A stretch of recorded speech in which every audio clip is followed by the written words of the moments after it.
तो गाइज फिर से एक नए वीडियो पे आप लोगों के समक्ष हाजिर हूँ मैं संदीप रिक्शा। और आज की जो वीडियो है ये ईस्टमैन चार्जर के ऊपर है। और ये चार्जर बिल्कुल थका हुआ था, समझ जाइएगा कि पहले मैं बता दूँ इसमें काम क्या क्या किए हैं, लेकिन फिर भी इसमें एक छोटी सी प्रॉब्लम थी। हमने बोला चलो आपको सॉल्व कराया जाए, इसको थोड़ा सा इसके बारे में बताया जाए। तो ये चार्जर हमारे पास क्लाइंट लेके आए थे। तो सबसे पहले हमने जब इसको पूरी तरह से देखा तो ठीक करने के लिए, तो यहाँ पे क्या था कि यहाँ का पीएफ ख़राब था। पीएफ ख़राब होने के बाद हमने चेक करा तो एक यहाँ पे 75 के की रेजिस्टेंस ख़राब थी। ये जो देख सकते हैं आप लोगों को चेंज किया हुआ है, आप देख सकते हैं यहाँ पे पेस्ट लगा हुआ है। एक ही रेजिस्टेंस ख़राब थी क्योंकि वोल्टेज प्रॉपर तरीके से बन नहीं रहा था। उसके बाद आगे बढ़े तो रेजिस्टेंस बदलने के बाद आगे बढ़े तो भाई इसका पीएफसी ऑन नहीं हो रहा था, कैपेसिटर पे वोल्टेज नहीं बन रहा था। उसके बाद जब इसका चेक किया गया तो इसमें देखिए कई चीज़ें ख़राब मिली। जब वो रेजिस्टेंस चेक करा तो उसके साथ देखा गया कि ये मेन प्रोग्रामिंग आईसी इसकी फटी हुई थी, देखिए यहाँ पे। और इतनी बुरी तरीके से फटी हुई थी कि ये पता ही नहीं लग रहा था कि फटा हुआ है कि नहीं फटा हुआ है, क्योंकि ग्लू के नीचे लगा होता। देखिए, देख रहे हैं आप, ठीक है।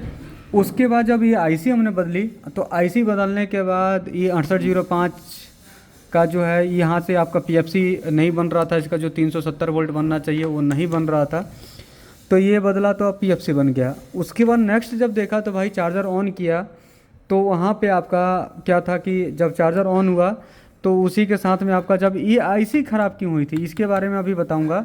तो चार्जर ऑन हुआ तो चार्जर ऑन होने के बाद जब ये 6805 बदला तो पीएफसी बदल गया, लेकिन चार्जर ने एम्पियर नहीं लिया। एम्पियर नहीं लिया तो एम्पियर न लेने के कारण क्या था कि भाई इसका देखो यहाँ पर ये रहा LM324 आईसी और ये रहा CM6805, ये रहा मेन प्रोग्रामिंग आईसी, ठीक है। ये तीनों के तीनों आईसी एक साथ ख़राब हुए थे। तो सबसे पहले हमने जब इसको चटका हुआ देखा तो इसको भी बदला, पीएफसी नहीं बन रहा था तो इसको भी बदला तो पीएफसी बन गया। इसके बाद जब पीएफसी बन गया तो देखा कि चार्जर एम्पियर ही नहीं ले रहा है, 58 वोल्ट केवल आउटपुट कर रहा था, ठीक है। और इसकी जो 4 नंबर पिन थी ये VCC पिन ये ड्रॉप हो रही थी, इस पर वोल्टेज केवल 8 वोल्ट आ रहा था। तो इसको चेक किया गया तो LM324 को मैंने चेंज किया और ये चार्जर बिल्कुल ओके हो गया।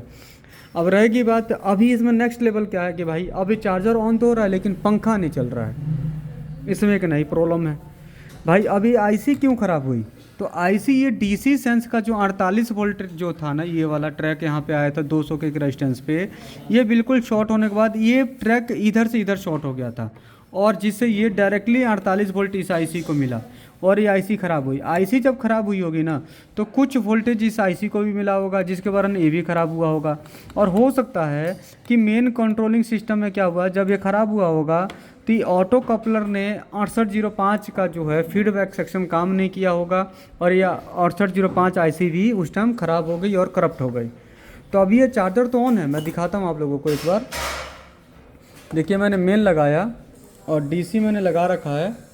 देखिए मैंने ऑन किया, अभी ऑन करता हूँ तो ऑन करने के साथ देखिए इसका डिस्प्ले भी ख़राब है, लेकिन डिस्प्ले से कोई लेना देना नहीं हमें।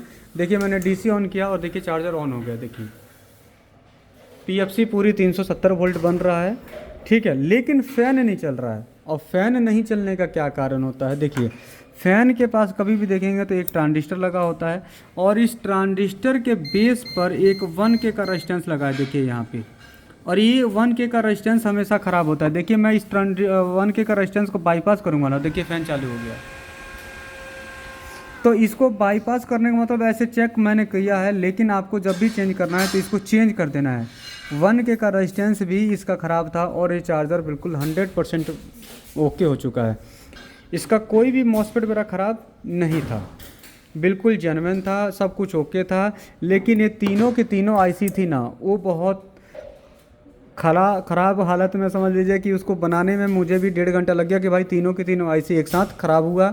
लेकिन सबसे बड़ी बात, इसके अंदर कोई भी रेजिस्टेंस ख़राब नहीं मिला। सिर्फ रेजिस्टेंस कौन सी ख़राब मिली, एक ये पंखे के लिए 1K का और उसके बाद ये 200K का डीसी सेंस का। ना ही आपका एसी सेंस का मिला ख़राब, ना ही आपका पीएफसी के लिए जो 470 ये यहाँ पे 47 ओम का रेजिस्टेंस लगा होता है ये भी ख़राब नहीं मिला आपका। मतलब कोई भी रेजिस्टेंस यहाँ पे ख़राब नहीं मिला, ठीक है। तो ये वीडियो सिर्फ इसलिए था कि आप लोगों को इसके बारे में थोड़ा सा नॉलेज दूँ। मैंने रिपेयर किया, प्रॉपर तरीके से रिपेयर हो गया, लेकिन डिस्प्ले का कोई इशू नहीं है, तो फुल चार्ज होगा, कट ऑफ हो जाएगा। ठीक है, तो इसी के साथ ये वीडियो आपको अच्छा लगेगा। तो मिलते हैं फिर नए वीडियो पर, जब तक के लिए जय हिंद जय भारत। अब कई आदमी बोलेगा कि सर आपने माइक्रो कंट्रोलर कहाँ से लगाया, तो देखो भाई ये इस चार्जर से मैंने माइक्रो कंट्रोलर निकाल के लगाया यहाँ से। ठीक है, अगर आप देख सकते हैं कि LM324 इसमें लगा भी है, 6805 भी लगा, लेकिन इसमें से निकाल के मैंने लगाया क्योंकि नया आईसी मेरे पास अवेलेबल नहीं था। तो अगर आपको ई रिक्शा का कोर्स करना है, एक्जूम का, यूटीएल का, माइक्रोटेक का या ईस्टमैन का, तो आप डायरेक्टली मुझे कॉल कर सकते हैं 8931000172 पर। मैं यूपी शाहजहाँपुर से हूँ और आपका इसका 1 महीने का पूरा कोर्स है, जिसमें आपका गवर्नमेंट ट्रस्टेड सर्टिफिकेट भी मिलेगा। यमरा राजा महिंद्रा टीरो का अगर चार्जर रिपेयर कराना है तो आप डायरेक्टली शाहजहाँपुर भेज सकते हैं। फिर मिलते हैं नए वीडियो पे, जब तक के लिए जय हिंद जय भारत। और ये रहा आपका टोटल तीनों की तीनों आईसी के साथ